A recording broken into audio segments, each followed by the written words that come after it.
Hi guys, in this video I am going to show you that how to make a maths table in just 2 minutes. Start by asking the user which table to print. And don't forget to change the data type to integer.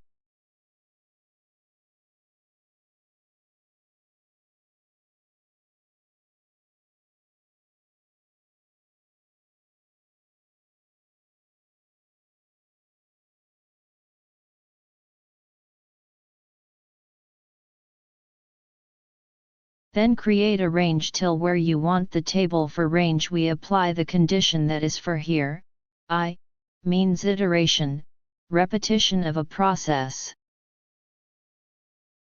Add a print statement to display the table.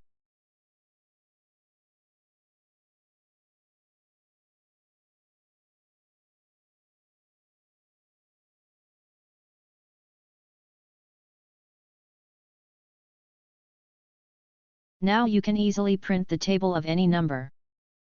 I am showing you the tables of different numbers in different ranges.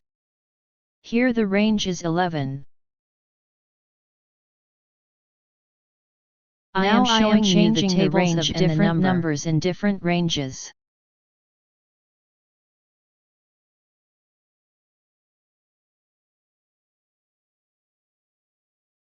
Again I am changing the range and the numbers so that you can easily understand.